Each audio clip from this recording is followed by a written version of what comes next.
Hi, this is Michael Buffer, and welcome to the BoxHard Podcast.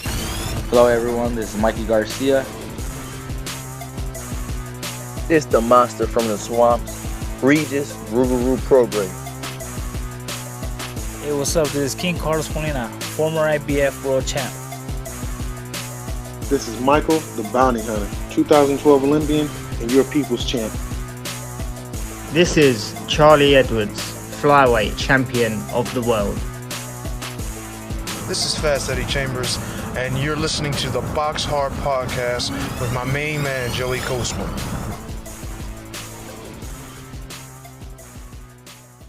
Hello everybody and welcome to episode 492 of the BoxHard Podcast. I'm your host Joey Coastman. I'm joined as ever by former heavyweight world title challenger, the main man himself, Mr. Fast Eddie Chambers. Eddie, how you doing this week? I'm doing great, my man. How about you? Always good when speaking with you, Eddie. We're going to dive straight into the review part of the show as per usual. We're going to start here down under at the Kudos Bank Arena in Sydney Olympic Park, New South Wales, Australia. Of course, it was live on DAZN. Let's touch on the undercard. We saw Imam Katiev, the very much red-hot prospect, moved to 10-0, a unanimous decision over 10 rounds there against Derval Palacio, now 14-4. Katiev, he likes a knockout, but at times in that fight, it wasn't pretty. It was, we didn't have an easy time with Palacio, so it was somewhat of a challenge. He did win unanimously over 10. He does bank the 10 rounds. He had a point deducted in the 5th round as well for a low blow. Moving up the card once again, Shanika Johnson, friend of the show, now 17-2. She successfully defended her WBA bantamweight world title. A TKO in the end in the 7th round over Nina Hughes, now 6-2 as a pro. Again, a friend of the show. Commiserations for Nina Hughes. Obviously, Nina Hughes, I've got a better relationship with her than I do Shanika Johnson, that's for sure. She's a really nice woman, Nina Hughes. And it was really sad to see, because obviously the story of the first fight, it's a shame, really, that the champion Nina Hughes had to go all the way to Australia to defend her belt in the first place. But she went over there. The scoring was very controversial, to say the least, and she wound up having to then go back over there again for the rematch. And she'd obviously had a long camp. She was very, very focused and prepared, and she did say she felt like she was in the shape of her life. She felt the fittest she's ever felt, but it wasn't enough. It seemed like she really boxed with the wrong tactics. In the end, it was her corner that actually threw the towel in that 7th round, obviously, of 7 rounds of 10 2-minute rounds. And also, Nina Hughes had a point deducted in the 5th round for holding. The referee was just horrendous, an absolute idiot. And I don't say that too often on the podcast, but the referee was a complete clown. Terrible. He was on Nina's case from the jump, and it was just clear to see there was just a straight up bias there. But Nina didn't do herself any favors. She kind of fought Johnson's fight. She was trading way too often. She wasn't boxing. She was just doing too much, up close fighting. And the size and strength of Shanika Johnson, she was able to kind of just maul Nina Hughes, and that's something that Johnson was not able to use in the first fight. In the first fight, Johnson wasn't able really to use her size and her strength, but here she came forward on the front foot, very aggressive, and like I say, she brought the fight to Nina Hughes. And I can't really take anything away from Shanika Johnson. She did what she had to do, and she used her attributes to the best of her ability, really. And that is a perfect way for her, at least, to have the rematch. She won controversially the first time round, even though she won't admit that. And the second fight, it was an easy victory in the end. She pretty much won every round, and like I say, Nina Hughes gets pulled out, and it was a shame because with my bets on the betting group I've got, we actually had one bet and it was a parlay, and the one thing that let it down was that this fight didn't go the distance. I had it to go the distance, and of course the corner threw the towel in. So that was a real shock, and I didn't think they needed to throw the towel in at all. I've spoke to Nina Hughes. She said that she was completely fine and could have continued, but she felt that her corner were looking out for her best interests, a suspected broken nose from a head clash, and yeah, you know, she wasn't winning really any rounds, and it was getting to the point where she needed a knockout, and it didn't look like it was going to come at all.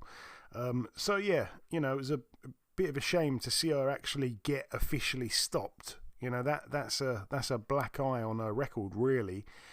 And obviously her 2 losses have both been to the same girl, but I just think, you know, that opportunity the first time round, she should have won that fight. She should have been given the decision that time there, and she didn't get it, and that's just the end of this chapter now. And it's a shame really for Nina Hughes to be in this position, because I don't know what comes next for her. Obviously she's up in age. I don't know what she wants to do next, but it's a tough road back, really. I don't think there's anyone who's going to be doing her any favours.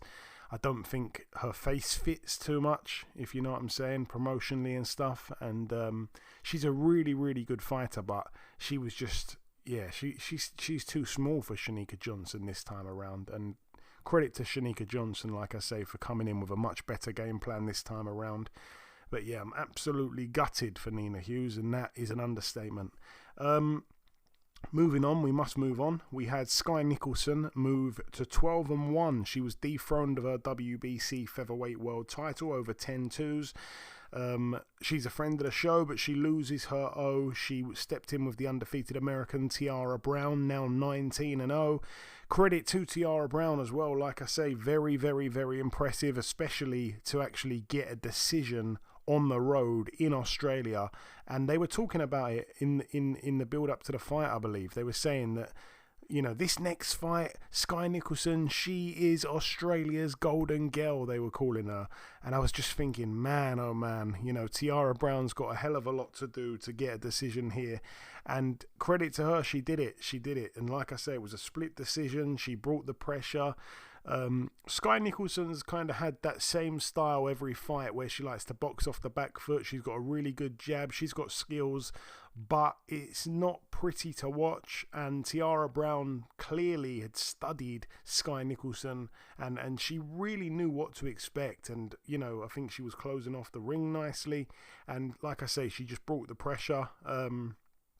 It was a close fight. It wasn't like she won clearly like a dominating performance. It was still close, but I did not think that she'd be able to actually get a decision in Australia. But credit to her for doing that. And again, you know, like I said on last week's show, there's a lot of people that's been shouting from the rooftops about how good Tiara Brown is, and she just needed that opportunity. Everyone was avoiding her. She finally got it. She took it with both hands, and now, just like that, she's in the conversation amongst the likes of, you know, your Amanda Serranos and all the rest of the top girls in the sport. Tiara Brown's name is now a household name in women's boxing. So credit to her, hats off to her. And again, Skye Nicholson, I think, has a rematch clause, so I wouldn't be surprised if we see it again. And Tiara Brown will probably have to travel once again to Australia. And again, you wouldn't want to bet against Skye Nicholson in that rematch, but you know, it's an interesting one. Hopefully we see that again in the next few months. And the main event, George Kambosos Jr., another friend of the show, he's now 22-3. A unanimous decision over 12 rounds against Jake Wiley, now 16-2. I think Jake Wiley had only gone the distance in one fight, if I'm not mistaken.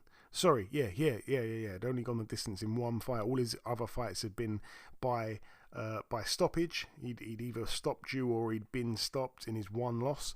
And yeah, this was a much tougher test for George Kambosos than anyone expected. It was quite a sweet backstory, because Jake Wiley actually bought tickets to come to the actual fight. So he'd bought those tickets, you know, him and a bunch of his friends, I believe, to come to the fight. Then all of a sudden, a week before fight night, he gets the phone call that, you know, George Kambosos' original opponents pulled out, and would he like to step in the main event? So apparently he had to get a refund on his ticket, and then he ended up boxing in the main event, which is really, you know, something that can only happen in the sport of boxing. It's a fairy tale type situation. And credit to him, man, because like I said, it was a much tougher fight than anyone expected for Kambosos, with a late a late replacement, a guy that, let's be honest, no one really had heard of. He's not a big name, and he hadn't really boxed anyone of note. And he got in there and gave it a good go. I think George Kambosos early on was looking dynamite. He really was. He started to put his punches together. It looked like a stoppage was going to be on the cards. He looked very, very good, very sharp. But then as the fight wore on, Jake Wiley seemed to, I guess, kind of build on his belief in his own ability. And he started to come back. He caught George Kambosos with some good shots, and it ended up being quite a fun fight in the towards the last few rounds. So again, credit to Jake Wiley for that. After the fight, he asked Eddie Hearn. I can't remember what he asked him, but Eddie Hearn said he's going to sign him now based off of that. So all the very best to him. A losing effort, but it was a good performance, and it's probably going to do him the world of good now moving forward. As for George Kambosos, it was, like I say, a tougher fight than expected. So, there's obviously talk of him and Richardson Hitchens. That's a fight that has been spoken about for a while now. The pair have had a lot of back and forth on Twitter. I don't think it's a good style match for George Kambosos, that one there. But I don't know. We might end up seeing it. We might not. Who knows? But yeah, George Kambosos didn't really do himself many favours with that victory the other night. Moving now then to the Orange Show Event Center in San Bernardino, California. Over here we had friend of the show Jesse Magdaleno move to 30-3. A TKO for him in the third round against Luis Correa, now 15-8. A fun fight, but a good performance from Jesse Magdaleno. Also, we're going to move now to the Royale nightclub in Boston, Massachusetts, USA. Over here we had friend of the show, the heavyweight Cassius Chaney, 23-2. He's now 23-3. He lost a unanimous decision against Junior Anthony Wright, who's now 21-6 with a draw. Junior Anthony Wright was down in the first round. He got back up. Then he put Cassius Chaney down in the fifth round. Then he went on to win unanimously over 10 rounds. So a tough loss there for Cassius Chaney. I believe that's 2 in a row for him. All the best to him. A good guy, but yeah, obviously not the best heavyweight boxer that the States has to offer at the moment. Moving now then to the Michelob Ultra Arena in Las Vegas, Nevada, USA. This one is the final card to mention. Let's touch on the undercard. We had Freddie Rojas move to 15-0, a unanimous decision over 8 rounds there against Maurice Lee, now 20, don't know where I got 20 from. He's 15-2 with 2 draws. Also on the card, Jesus Ramos, now 23-1. A TKO for him in the 7th round against Guido Schramm, who's now 16-4 with 2 draws.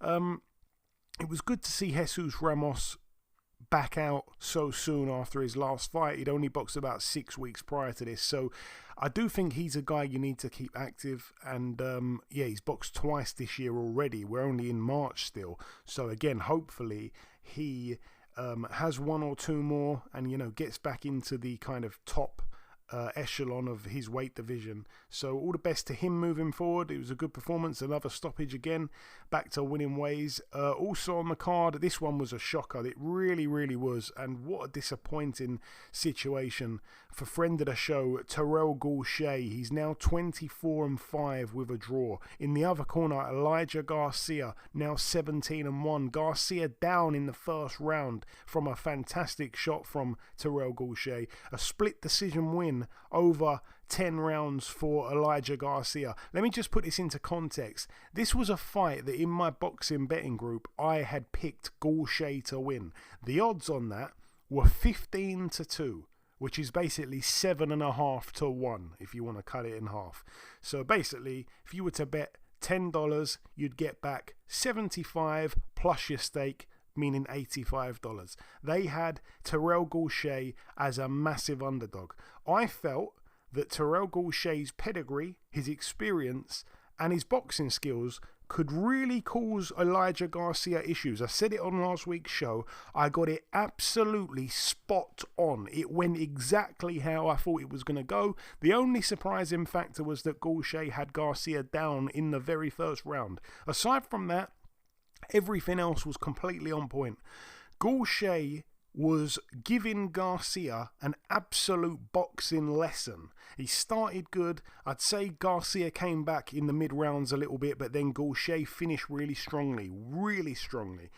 And in the last round, I checked the odds, and it was 10-1 for Garcia to win in the last round. It was saying 10-1 for him to win the fight at that point. That means that he is miles behind on the judges' scorecards. 10-1 in the final round. That puts it into context. And they still gave him the victory.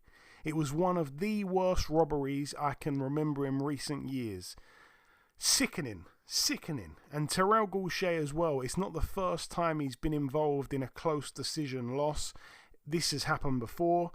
He didn't really even seem to display much of a reaction to the scorecards being read out. It's almost as if he knew what was going to happen.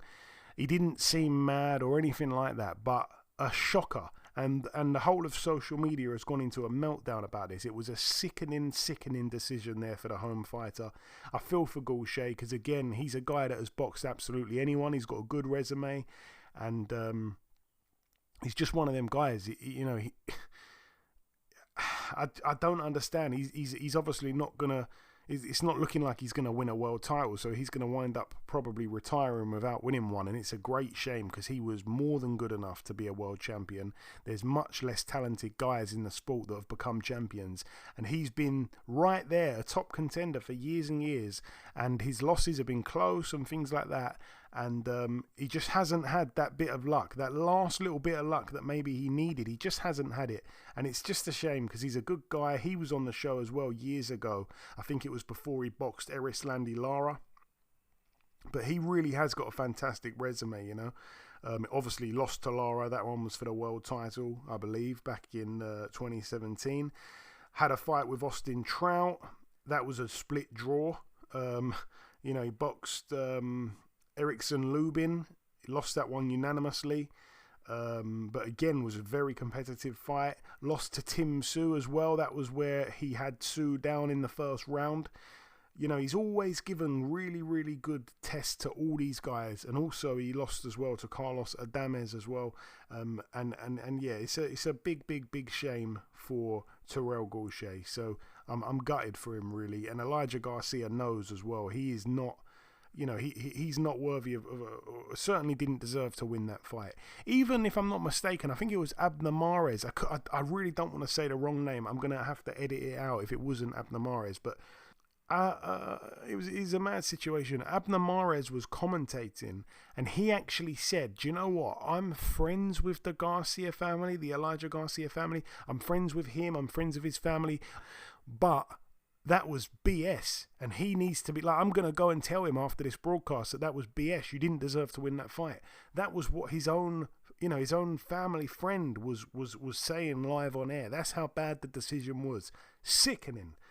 But yeah, I think it was Abner Mares who said that. I will make sure before the podcast goes out. But anyway, moving to the main event.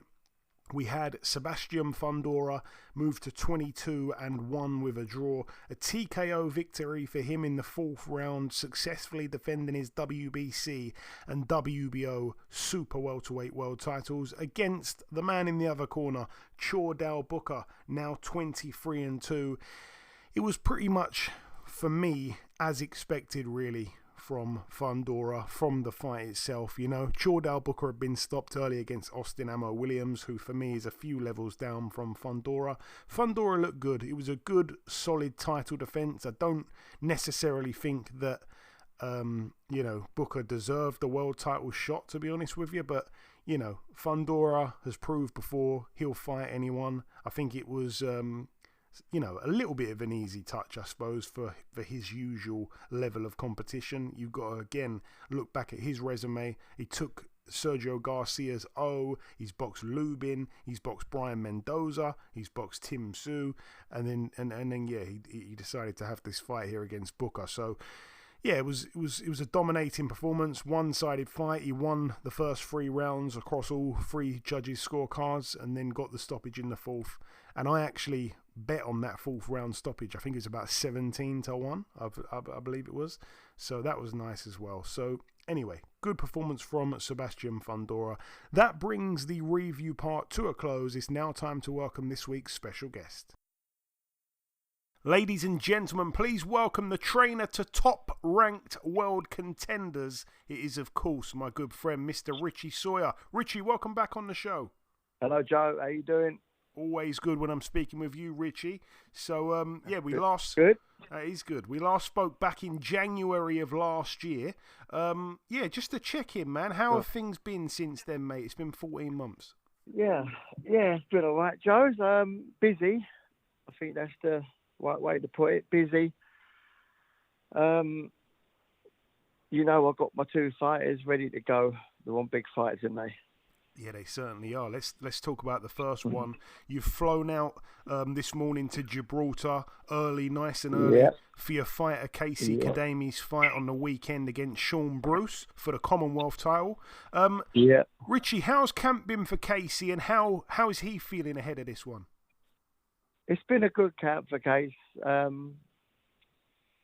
It's been a good camp. He's had good sparring. He's had sparring with Gibraltar fight.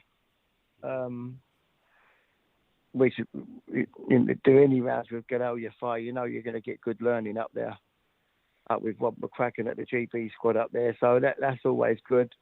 We've had Harvey Horn and Harry Mullins as well. So, the camp's good. He's in good spirits. We're good to go. He's going to win the Commonwealth. And, you talk about that fight there. You say he's going to win the Commonwealth. Is this a must-win fight for Kaisy, Richie? Look, as far as I'm concerned, all fighters are must-win. No one wants to lose. We don't want to lose this, and we ain't going to lose this. To say it's a must-win fight, maybe, but like I said, Joe, look, all fights are must-wins, aren't they? Yeah, I understand. Obviously, again, this isn't the kind of fight I suppose Kaisy wants for the future for himself. I was wondering if there's a plan for Kaisy in terms of getting back into those bigger fights. No disrespect, of course, to Sean Bruce. The plan for Kaisy at the minute is go and box Sean Bruce, beat him on Saturday, win the Commonwealth, and then we go from there. Okay. That's the plan. Don't like to look in front. Even with Archie Sharp, we've got one fight in front of him, and that'll do us. Okay. I don't like looking ahead. I get that. That's smart.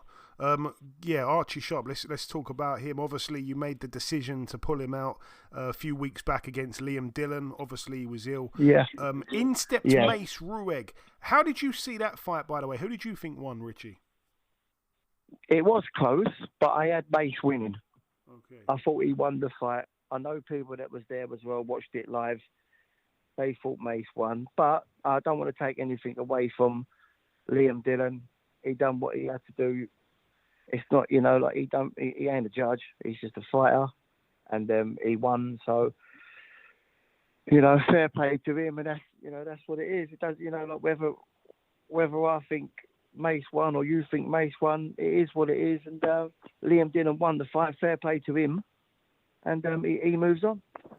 And Archie has moved on. He's now fighting May 23rd in Doncaster against Maxi Hughes in a potentially much tougher fight. But that's the fights we want, Joe. No, I know. Archie's a big underdog. I was surprised to see the odds on the fight. He's a big underdog. Yeah, but again, I love that. That's what we're all about. I love being an underdog. Just bring it on all day long.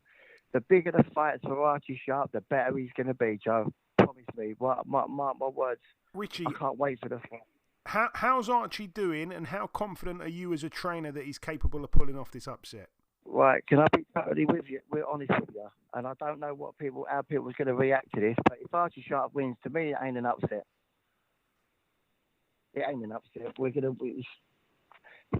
look. Maybe I'm biased. I don't know. I think Archie should be favourite to win. I think we should be favourite. I really do. Archie Sharp, he's younger, he's quicker, he's a good mover. Don't worry about his last fight.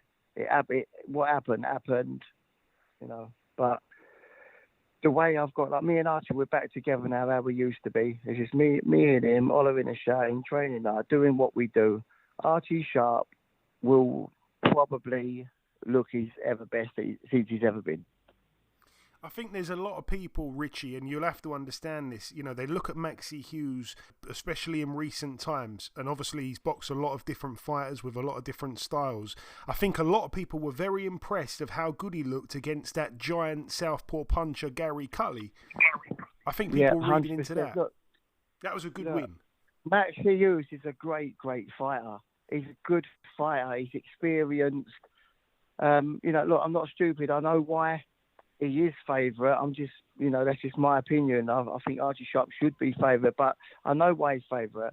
I know, you know, he's good. He's very good. He's very experienced. He's an ex-world champion. You know, I hope he is the best, but I also know what Archie's capable of. You know, like you just said about Maxi Hughes, you know, what he's done with Gary Cully. And look, he's good. He's brilliant. But that's what Archie wants, and that's what I want for my fighter. I don't want nothing else but the best. I hope that Archie fights the best Maxi Hughes. I hope Maxi Hughes is the best he's ever been. And then there's going to be no excuses when Archie Sharp wins the fight. I can't wait for it because, again, obviously, you know, we're close to Archie. You know, Archie in some ways got dragged in a little bit against Garner, fought Garner's fight. But that's not going to happen here. This is going to be a boxing match. This is going to be a chess match. This is right up Archie's best street. Yeah, like, you know, you're right in saying Archie got into a bit of a war there with it all, but with Wayne Garner. But, you know, like, has he ever boxed like that before? He ain't, has he? You know, he's had a little one-off little tear up with Garner and come up second best. Now, I'm training him to how I know that, you know, what's good for him. You know, it's only being in the gym. I've got other help in the gym, but the way I want him to box is the way he's going to box. On the 23rd of May. I can't wait. I'm excited. I'm just excited at the minute for boxing. You know, with Kaisy fighting Saturday, about to win the Commonwealth, and then Archie on the 23rd it's at Doncaster Football Club. It's a good place. It's a good place to go. I'm excited with it, Joe. I can't wait. No, I can hear the excitement in your voice. Just tell me about Gibraltar. You've only been there half a day or only a few hours, but what's it like over there? Yeah, we ain't been here for that long, but it's nice. It's sunny. We're chilling at the minute. Casey's relaxed. Yeah, it's nice. The weather's good. Makes a change. My final question for you. You were talking about boxing being exciting. I wanted to know if you were excited for this fight here and who you think will win. Eubank Benn, April 26th. Yeah, Eubank and Benn. I am looking forward to it. I'm going to 100% watch the fight. Chris Eubank is a lot bigger, isn't he? You know what they say, Joe, a good big un will beat a good little un. But Nigel Benn, Conor Benn, I don't know. I said before, you know what, Joe? I usually run my mouth off and say this and say that and blah, blah, blah, blah, blah. But I'm actually going to sit back and watch this one and may the best man win. All right. I don't know who's going to win. Who do you think? I think I agree with the first bit of what you said. I think that Eubank's going to be a bit too big. He's going to be a bit too big, isn't he? I think he is. But Conor Benn can fight. He can work on the inside. He's strong. Yeah, but he ain't looked great since moving to 154, and obviously this is to 160, isn't it? It's a big old jump, isn't it? It's a big old push, and he's used to it, isn't he? Junior, Chris Eubanks. He's used to this weight. We'll have to wait and see. Probably Eubanks win. Okie dokie. And just before we wrap things up, Richie, if you've got any closing words just to the listeners, just before this fight on the weekend in Gibraltar, or perhaps before the fight in May for Archie, if you just want to sign out with a little message, say whatever you like, my friend. Yeah, I just want to say thanks for getting me on and let me have a chat with you. My fighter, Kaisy Khademi, is fighting for the Commonwealth Super Flyweight title on Saturday in Gibraltar, and it is live on Box Nation. And don't forget my boy, Archie Sharp, fighting against Maxi Hughes in Doncaster on May the 23rd. Exciting times, Joe. Exciting times, mate. There we go. It Come is on. exciting. Richie, Come as on, Joe. I always. can't wait. Joe, seriously, I'm excited. As always, the pleasure's mine. Thanks for your time. Best of Cheers, luck on Joe. the weekend in Always Gibraltar. good. We'll speak again soon. Thanks, mate. Okay, now it's time for part 2 on this week's show. This part, of course, the news part of the show. We're going to start here and end here, actually, with just the one piece of news. The tragic loss to the entire boxing world. Of course, the loss of legendary Mr. George Foreman. A man who, obviously, you know, he's way before my time, way before I was born. He was, you know, in his heydays, of course, but a legend, a true legend. And I've loved watching back, you know, many of his fights in the past. There was actually a time where he was going to come on the podcast potentially. I mean, that might be a little bit of a stretch, but I was speaking to one of his sons, George. It might have been George the Fourth or something like that. You know, he's got many sons called George. And I was speaking to them about him coming on. It never ended up happening. He was like the one guy that I really wanted to get on the podcast out of the old guys. You know, obviously Muhammad Ali had passed away. He was in poor health. Joe Frazier had passed away. He was the last of that little amazing trio of heavyweights. And I wanted to get him on. I tried to get him on. It never ended up happening. I ended up getting Larry Holmes on, of course, which was something I'll never forget, back in 2016. Still got his number to this day. But yeah, George Foreman was a special fighter, a special man with an insane character outside of the ring. You know, what a funny guy, lovable guy, and yeah, at one point, you know, in his career was considered a killer. And he went from that to being, you know, like an old teddy bear in the end. Everyone loved Big George Foreman. And it's a seriously sad loss for boxing and for sports. And I can't say too much more. Just that the whole world, not just the boxing fans, but the whole world, and not just sports fans, the whole world will miss Big George Foreman. A true legend, a word that is, you know, overused, but he's deserving of that. A true legend of the sport, Eddie. Yeah, I'm sure you've got a couple words to say about such a sad loss. I just had a feeling he was just gonna never die and just live forever. He was, you know, one of those guys. Yeah, you know, I remember George. Obviously, you know, certain fights that I've watched, but he was a commentator.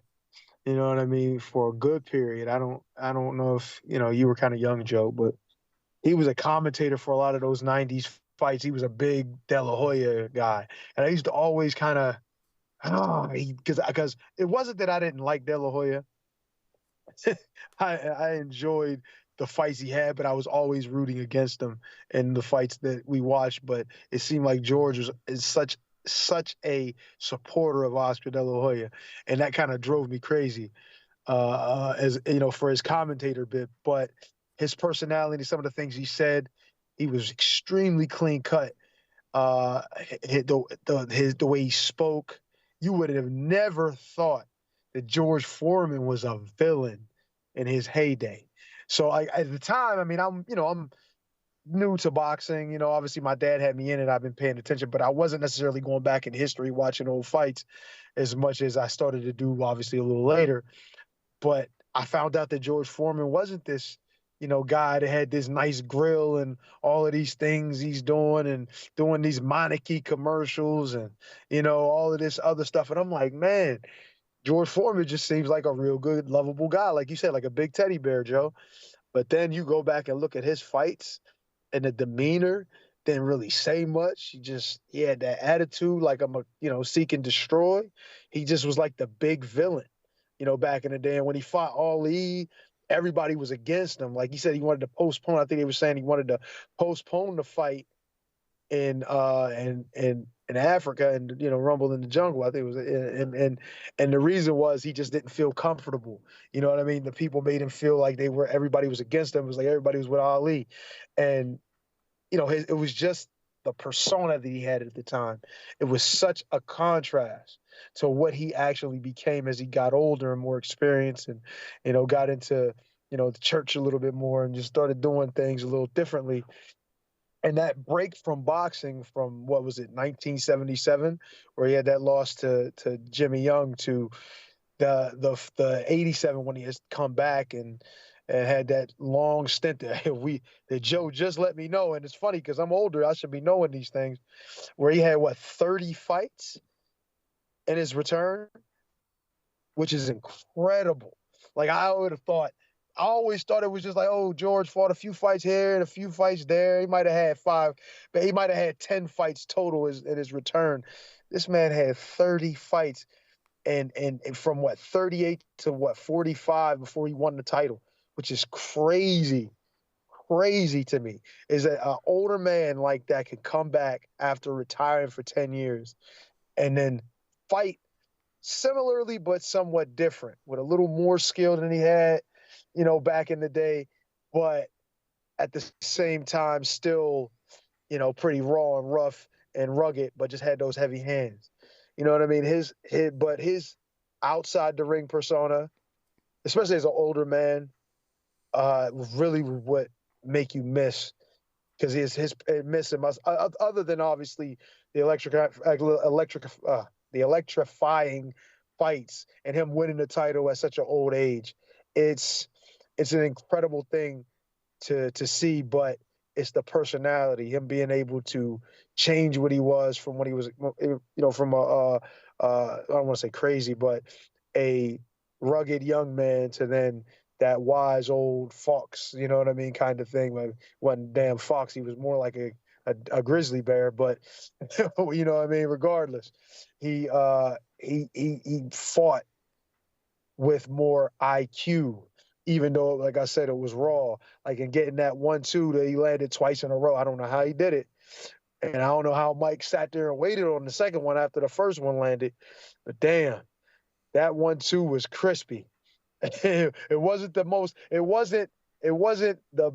like textbook necessarily, but it was crispy.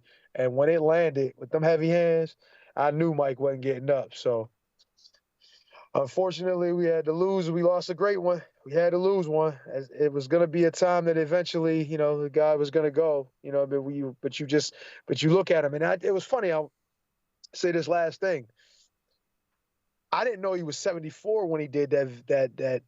I don't know, it was a commercial or a video or something like that, where his son was in the picture, and he said, my dad still got it. And he was hitting the bag all hard, and the guy was holding the bag and like flying off the bag, kind of, you know what I mean? I'm like, man, that just seemed like that went too much longer. I was like, like maybe a couple months ago. Turns out it was back in, a couple years before. But just to see him go from that, still look like he works out, still looks, fairly good, not too old, not too beat up, to then all of a sudden dying, it was just kind of a shock to me. But we lost a great one. And, unfortunately, we all have to meet that fate soon enough. But, man, he was definitely a legend. And, man, I just hope that I could do something in my life in the future that could be looked at and be half as good as what he done in his career. Nice tribute, Eddie.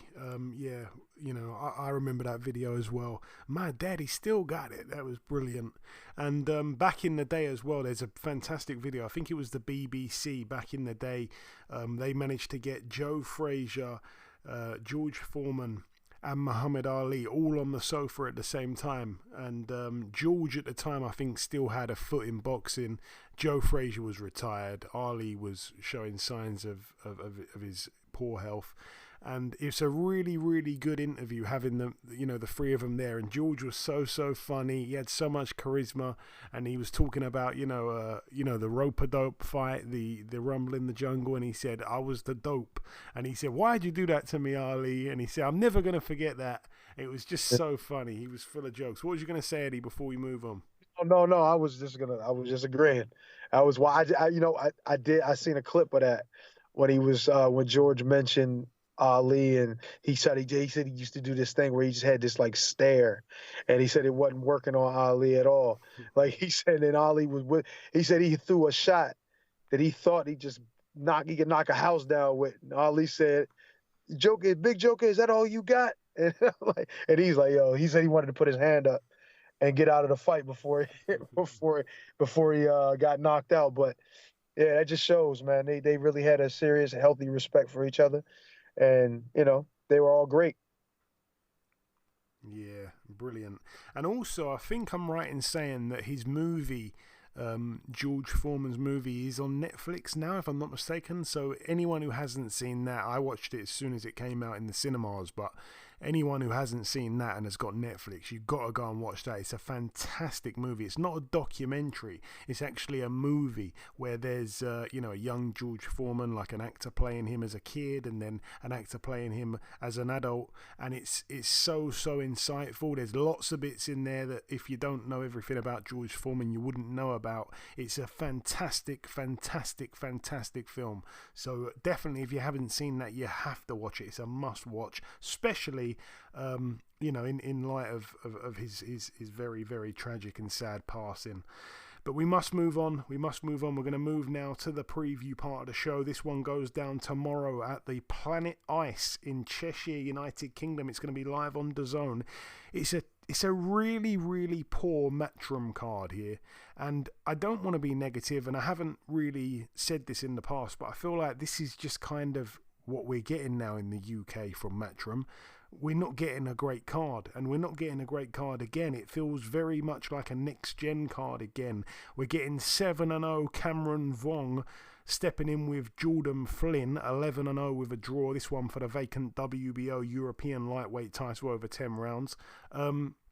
It's a fight that's been cancelled 2 or 3 times. It's finally happening on Friday. But the undercard is terrible, in all honesty. We've got William Crawler on the card. We've got the debut for Pat Brown, the 2024 Olympian. He's making his debut in a 6-rounder against Federico Grandoni, who's 7-4 with 2 draws. Other than that, it's a really poor card. Like I say, it really is a poor card. I don't even know if I'm going to bother watching it. I really, there's nothing on there that excites me whatsoever. Cameron Vong is a big underdog, big favourite against Jordan Flynn, and rightly so. I don't think Jordan Flynn is going to be able to deal with Cameron Vong. That's been built up as if it is a bit of a grudge match, but I don't think it's a 50-50. Moving now to Saturday at the Europa Point Sports Complex in Gibraltar. This one is for the Commonwealth Super Flyweight title. We have Kaisy Khademi, 12-3 with 2 draws, friend of the show. He steps in with Sean Bruce, who is 6-1. All the very best there to Kaisy Khademi, looking to get back on track really in terms of his career. Moving now then to Mexicali, Baja California, Mexico. Over here we have return to the ring for former world champion Luis Alberto Lopez, coming off his stoppage defeat to Angelo Leo, 30-3. He's back in a 10-rounder at super featherweight against Eduardo Montoya, 21-7 with a draw. Moving now to Cancun, Mexico, Eddie. This one's going to be live on DAZN. We have, let's go with the undercard actually. We got Yacasta Valle, 32-3 in a 10-rounder here. She steps in with Marlon Esparza, 15-2. I would favour Valle massively in that one. We've got Oscar Collazo, 11-0, stepping in with Edwin Hernandez, who's 13-2 with a draw. That one for the WBO minimum weight world title. And yeah, the main event, I'm going to come to you. We have the undefeated 32-0, very exciting William Zepeda. This one for the WBC interim lightweight world title over 12 rounds against former IBF world champion and friend of the show Tevin Farmer, Philadelphia's very own, 33-7 with a draw. This rematch here following their fight last year back in November, where it was a little bit controversial. Obviously, Zepeda won a split decision over 10 rounds in Riyadh, Saudi Arabia. This one is over 12. I don't know who that is better for. But yeah, Zepeda was down in that fight, down in the 4th round, which was a massive shock because obviously he was a little bit of a wrecking ball, and he showed us that he was somewhat human last time. We got Tevin Farmer in this rematch. He's had to travel to Mexico in the backyard of Zepeda. Which is tough, really. But yeah, should be a good fight again. And obviously, you cannot write Tevin Farmer off. He showed in that last fight he's got a lot left, and actually looks to be a very good fighter up at lightweight. Yeah, that fight impressed the hell out of me. I'm not gonna lie. Like, honestly, like, I've seen Tevin fight, but did I pay attention as much as I probably should?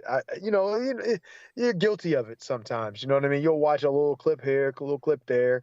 You know what I mean? And I was hanging out with him. You know what I mean? We were going out because, remember, Coach Ant was working with him, and real cool dude. I knew he could box, and I used to look at the clips of him hitting the pads, and yeah, like, he looked sharp.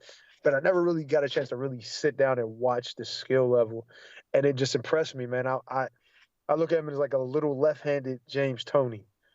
You know what I mean? Some of the things that James does, obviously, he doesn't have the power, and there's certain things maybe possibly missing, but there's a lot of little things that he was doing in that fight. It just really impressed me. The counter punching. You know what I mean? He didn't he didn't have any fear of what they said about how nasty of a fighter Zepeda is, and he's a monster. He comes forward. He destroys guys and blah, blah, blah. He went in there and said, well, let's just see what he does at this level. A former champion. I got a lot behind me too. And he proved more than just he got something left. He proved he's still a force out there if he just stays focused and works on and continues to work on his craft and continue to try to get better. Regardless of how good you might be, you can always improve. And in this situation, he's still fighting a killer. Like, you know what I mean? Maybe, a lot of people say, well, he just might have had an off night. I don't think so. I think that Tevin is the real deal. He proved it in that fight. But the thing is, he's going to have to come back and prove it again. And believe me, it's not going to be easy to grab a decision. And even in that fight, I was watching it, and I was half-assed judging it, but not really judging it. And I was saying the fight was extremely close. And we were trying to say, because of where the fight was, because he's the hot fighter, he's the man that everybody wants to see. In order for Tevin to win that fight, is going to have to be like, he's going to have to be winning it going away. He's going to have a good lead, and where it's going to be like some real repercussions, or at least somebody's going to say something about the bad decision. But it was close, and it was too close. So I didn't even think it was going to be a split. I thought it was going to be a straight up, maybe close unanimous. You know what I mean? I thought maybe 2 rounds were questionable, in there, that you could have kind of, maybe made it a draw and all that. But we felt he was going to be behind. You know what I mean? The fight was close. I think in the last round or 2 or something, he made a little run and got the fight really close, where I said it could have been a draw or could have possibly gone to Zepeda. I mean, it all depends on how they look at it. But I was mainly saying that because I'm thinking the judging is not going to necessarily be in Tevin's favor. But the fact that he got that knockdown kind of set it where, like, damn, he put himself in a good spot with that. But you got to follow it up and continue to win rounds after. And I felt like he would have had to dominate it to even be able to, for it to be close. Like, the old saying, you got to knock him out to get a draw. That was what I was thinking it was going to be kind of one of those situations. But it turned out the judging was a lot more fair than I thought, and it was close. And I thought it was close, but it was really close. And if Tevin wants a repeat of that, he come in with the best, with who you are, but you got to be even better. You know what I'm saying? I think he's got to be even better. He can't take any chances. I mean, maybe he's not going to get a knockdown this fight. Maybe the judge is going to be even more poor. So I think he's going to have to punch a little bit more. I think he's going to have to keep on the counter punching, make sure he stays in the right spots, be defensively responsible. Try not to give the guy the opportunity to get off without getting something in return, so that he starts momentum. Because that's one thing about Zepeda.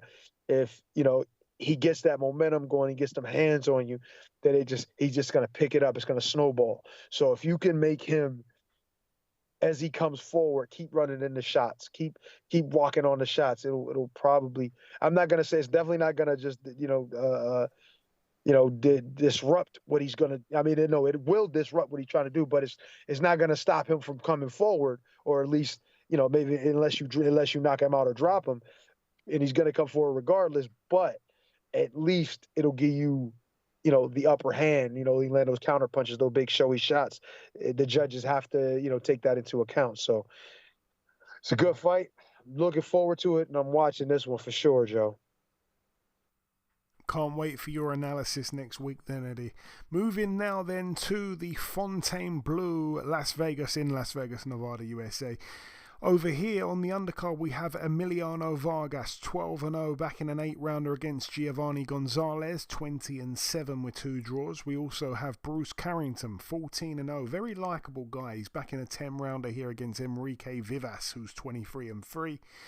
I think that Bruce Carrington's got a bright future in the sport and a bright future in punditry. Seems like a very cool cat. Also on the card, we have Brian Norman Jr., 26-0, defending his WBO welterweight world title against Derek Cuevas, 27-1 with a draw. Could be interested in that fight, to be totally honest with you. I feel, in all honesty, that Brian Norman is underrated and doesn't really get the respect that he deserves. But it's a tough fight again. Obviously, against Derek Cuevas, who, yeah, is a decent, capable fighter as well, in all honesty. But again, you would favour Brian Norman here to get the job done. It's not the easiest, not the most difficult first defence of his title. What else do we have on the card? Oh yeah, this is the final one to mention, actually, the final fight to mention. Michaela Mayer, friend of the show, defending her WBO welterweight world title. She's 20-2. She steps in with Sandy Ryan in their rematch. Sandy Ryan 7-2 with a draw. Again, this one over 10-2s. The first fight was a good fight, but in all honesty, and I am a big Michaela Mayer fan, obviously, she's a friend of the show. Sandy Ryan is a Brit, but obviously she hasn't been on, and my loyalty lies with Michaela Mayer. But Sandy Ryan in the first fight, I think, deserved to win. I think it was a very, very bad decision from the judges, and I felt she won quite comfortably, so I would favour her to win this again.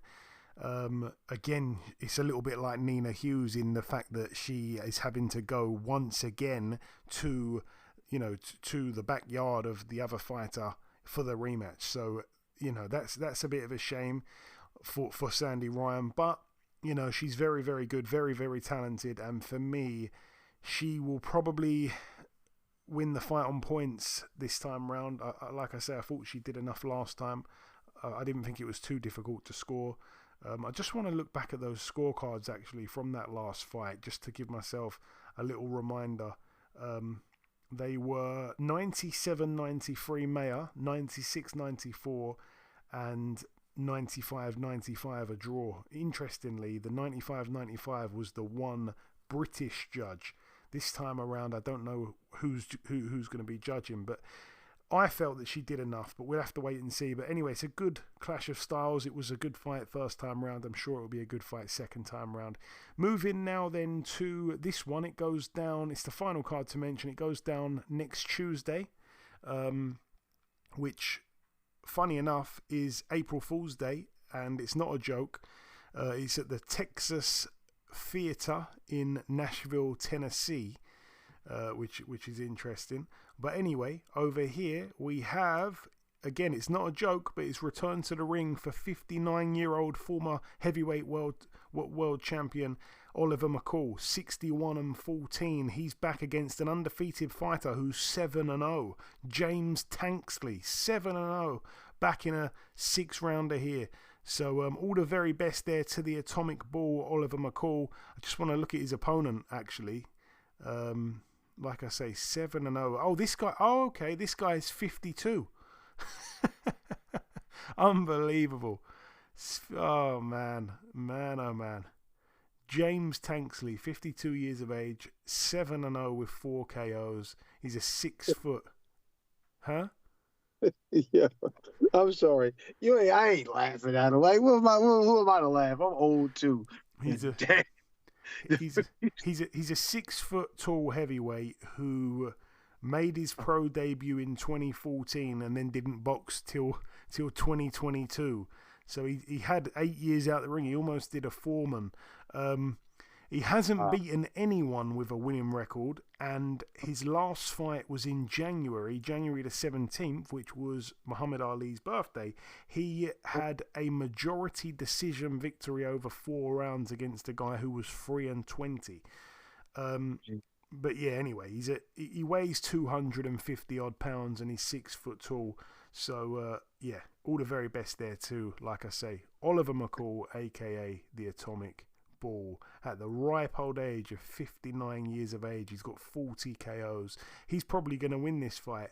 Also on that card as well, another man who is a friend of the show is Craig Parker, 19-0 with 19 KOs, all of them within the first or second round. He steps in with Philip Penson, who's 8-3 with 3 draws. This is a 10-rounder here at cruiserweight.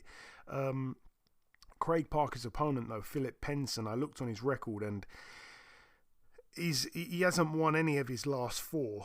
He drew his last one, which was actually 3 weeks ago. He drew to a guy who was 1-13 with a draw.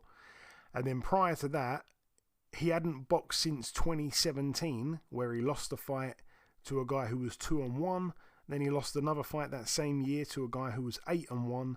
And he actually lost a year and a half before that to Avtantil Kurtsidze at middleweight. And he finds himself here 10 years later up at cruiserweight against Craig Parker. I honestly don't know. Look, I like Craig Parker, but I do not know where they find these opponents for him. He's about to move to 20-0, and believe you me, it's going to be a stoppage win. He's going to be 20-0 with 20 KOs, probably all within 2 rounds once again. All the very best, though, to Craig Parker. Take nothing away from him. But anyway, that brings the preview part to a close. In part 1, we did the review part. Then we welcomed our special guest. In part 2, we did the news, mainly about the legend that is Mr. George Foreman, RIP. And then we concluded just there with the preview part. The final thing for me to do is to come in with the outro, which I'll do in just a few seconds. Okay, and this wraps up episode 492 of the BoxHard Podcast. I've been your host, Joey Coastman. Eddie Chambers has been with me for the duration of the show. A massive shout out to this week's special guest, the trainer of world contenders, Mr. Richie Sawyer. The biggest thanks of all goes out to you, the listeners. Thanks once again for tuning in. That is about everything now from myself. Enjoy your weekends, people. Stay safe, and we'll see you all again same time next week.